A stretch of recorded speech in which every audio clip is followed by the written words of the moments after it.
சரி, வாங்க. இன்னைக்கு நம்ம பேச போற விஷயம் கொஞ்சம் சிக்கலானது. ஒரு பக்கம் பழங்கால வேதங்கள், இன்னொரு பக்கம் நாம வாழ்ற இந்த நவீன பண உலகம். இது ரெண்டும் ஒன்னா சேரும்போது என்னாகும்? வாங்க பார்க்கலாம். இந்த ரெடிட் யூசர் சொல்றத கேட்டீங்களா? எல்லாமே வட்டியில தான் இருக்கு, இதுலேருந்து தப்பிக்கவே முடியாதா? இந்த மாதிரி ஒரு உணர்வு, அதாவது நம்ம நம்பிக்கைக்கு எதிரா ஒரு சிஸ்டம்ல நாம சிக்கிக்கிட்டோமோங்கிற ஒரு குழப்பம், இதுதான் இன்னைக்கு நிறைய முஸ்லிம்கள் மனசுல இருக்கிற ஒரு பெரிய கேள்வி. ஆனா இந்த விஷயம் நாம நினைக்கிற மாதிரி அவ்வளோ சாதாரணமானது இல்ல. வேதங்கள்ல இத பத்தி என்ன சொல்லியிருக்குன்னு பார்த்தா அதோட விளைவுகள் ரொம்ப ரொம்ப அதிகம். கடவுள்கிட்ட இருந்தே ஒரு போர் பிரகடனமா யோசிச்சு பாருங்க. குரான்லயே இதை விட கடுமையான ஒரு எச்சரிக்கை வேற எதுவுமே இல்லன்னே சொல்லலாம். அதனாலதான் இது ஏதோ ஒரு சாதாரண ஃபைனான்ஸ் ரூல் கிடையாது, இது ஒரு பெரிய பாவமா கருதப்படுது. சரி, அப்போ இவ்வளவு பெரிய கண்டனத்துக்கு உள்ளான இந்த ரிபா அப்படின்னா என்னது அது? வாங்க முதல்ல அந்த வார்த்தையோட அர்த்தத்திலிருந்தே ஆரம்பிப்போம். ரிபா இது ஒரு அரபி வார்த்தை. நேரடியா சொன்னா அதிகமானது அல்லது கூடுதல் அப்படின்னு அர்த்தம். இஸ்லாமிய நிதிமுறையில எந்த ஒரு அநியாயமான சுரண்டல் மூலமா வர்ற லாபத்தையும் இது குறிக்குது. பொதுவா நம்ம பேச்சு வழக்குல சொல்ற வட்டி தான் இது. அதாவது நீங்க எந்த ரிஸ்க்கும் எடுக்காம உழைக்காம வர ஒரு அதிகப்படியான வருமானம் இருக்கு இல்லையா, அதுதான் ரிபா. இஸ்லாம் இதை ஒரு பெரிய அநீதியா பாக்குது. இங்க ஒரு இன்ட்ரெஸ்டிங்கான விஷயம் இருக்கு.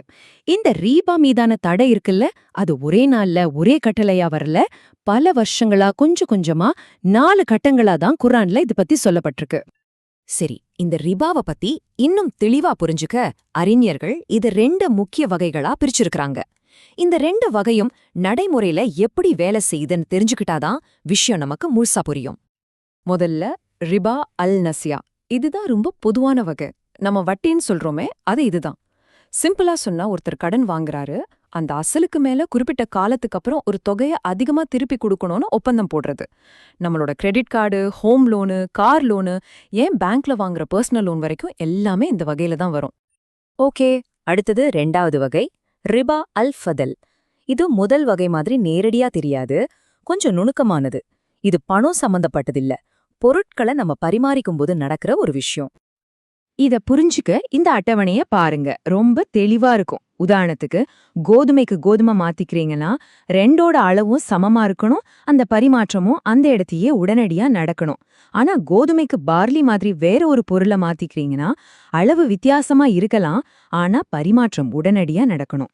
தங்கத்துக்கு தங்கம்னா சமமா உடனடியா இருக்கணும், ஆனா தங்கத்துக்கு பதிலா பணம் வாங்கும்போது அளவு வேறையா இருக்கலாம், ஆனா அதுவும் உடனடியா நடக்கணும். ஓகே, இப்போ உங்க மனசுல ஒரு கேள்வி வரலாம். ஒரு நிமிஷம், நான் ஒரு கார் வாங்குறேன், உடனே பணம் கொடுத்தா ஒரு வேலை, ஆனா மாசம் மாசம் இஎம்ஐல கட்டுறதால அதிகமா பணம் கொடுக்கறனே, அப்போ அதுவும் வட்டி தானே? இது ரொம்ப முக்கியமான, நிறைய பேருக்கு வர்ற ஒரு சந்தேகம். இங்கதான் ஒரு பெரிய வித்தியாசம் இருக்கு. ரெண்டுக்கும் உள்ள வேறுபாட்டை பாருங்க. நீங்க பணத்தை கடனா கொடுத்து வட்டி வாங்குறது தடை செய்யப்பட்டிருக்கு. ஏன்னா அங்க விற்பனை பொருள் பணம். ஆனா ஒரு பொருளை விற்கும்போது, அதாவது ஒரு காரையோ வீட்டையோ விற்கும்போது விற்பனை பொருள் அந்த பொருள் தான். அப்போ அந்த பொருளை விற்கிறவர் தவணை முறையில வாங்குறவங்களுக்கு ஒரு அதிக விலையை நிர்ணயிக்கலாம். இது இஸ்லாமிய சட்டப்படி அனுமதிக்கப்பட்டிருக்கு. சோ பணத்தை கடனா தர்றதுக்கும் ஒரு பொருளை கடனுக்கு விற்கிறதுக்கும் நடுவுல ஒரு முக்கியமான கோடு இருக்கு. இவ்ளோ தெளிவான விதிகள், வகைப்பாடுகள் எல்லாம் இருந்தும் இன்னைக்கும் இது ஏன் ஒரு பெரிய விவாத பொருளா இருக்குதுன்னு நீங்க யோசிக்கலாம் இல்லையா? அதுக்கு காரணம் என்னன்னா, நவீன கால அறிஞர்களுக்குள்ளேயே இந்த விஷயத்துல சில ஆழமான கருத்து வேறுபாடுகள் இருக்கு. இப்போ இருக்கிற பேங்க் வட்டி அது குர்ஆன்ல சொல்லப்பட்ட ரிபாவா இல்லையாங்கிற கேள்விதான் இப்போதைய விவாதத்தோட மையம். இதுல அறிஞர்கள் மத்தியில முக்கியமா 3 கருத்துக்கள் இருக்கு. பெரும்பான்மையானவங்க என்ன சொல்றாங்கன்னா, ஆமா, பேங்க் வட்டி நிச்சயமா ரிபாதான், அது ஹராம், அதாவது தடை செய்யப்பட்டது. இன்னொரு சிறுபான்மை குழு என்ன சொல்றாங்கன்னா, இல்ல, குர்ஆன்ல சொல்லப்பட்ட ரிபா வேற, இப்போ இருக்கிற பேங்க் வட்டி வேற.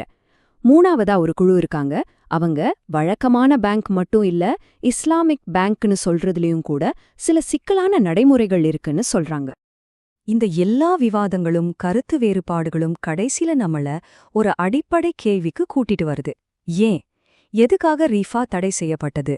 அதுக்கு பின்னாடி இருக்கிற தார்மீக காரணங்கள் என்ன? சரி, ரிபானா என்னன்னு பார்த்தோம், அது ஏன் தடை செய்யப்பட்டதுன்னு புரிஞ்சுக்கிட்டோம். ஆனா இதெல்லாம் தெரிஞ்சும் நாம ஆரம்பிச்ச அந்த முதல் கேள்விக்கே திரும்ப வரும். இந்த நவீன உலகத்துல இத நடைமுறைப்படுத்துறது எப்படி? நம்ம ஆரம்பத்துல பார்த்தோமே அந்த ரெட்டிட் யூசர், அவரோட மனக்குமரல் மாதிரி தான் இன்னிக்கும் நிலைமை இருக்கு. கேஷ்ல பே பண்ணுங்கன்னு சொல்றாங்க, ஆனா ஒரு வீடு வாங்கும்போது அது எப்படி சாத்தியம்? சரி, வாடகைக்கு இருங்கன்னா அது நீண்ட காலத்துல இன்னும் செலவ அதிகமாக்குது, சொந்தமா எதுவும் உருவாகறதில்ல. இஸ்லாமிக் மார்ட்கேஜ் பயன்படுத்துங்கன்னா அதுவும் சில சமயம் அதிக செலவு வைக்கிறதா விமர்சனங்கள் வருது. சில பேர் அதையும் வேற வார்த்தைகள்ல வர ரிபாதான் சொல்றாங்க. அப்போ இது வெறும் ஒரு நிதி சார்ந்த பிரச்சனை மட்டும் இல்ல, இது ஒரு பெரிய தர்ம சங்கடம். நம்ம வாழ்ற இந்த சிஸ்டமே வட்டியில தான் கட்டமைக்கப்பட்டிருக்கு. அப்படி இருக்கும்போது ஒரு பக்கம் நம்மளோட நம்பிக்கை, இன்னொரு பக்கம் இந்த உலகத்தோட யதார்த்தம், இது ரெண்டுக்கும் நடுவுல ஒரு சமநிலையை எப்படி ஏற்படுத்துறது? இதுதான் இன்னைக்கு பல பேர் முன்னாடியும் இருக்கிற ஒரு பெரிய சவால், ஒரு பெரிய கேள்வி.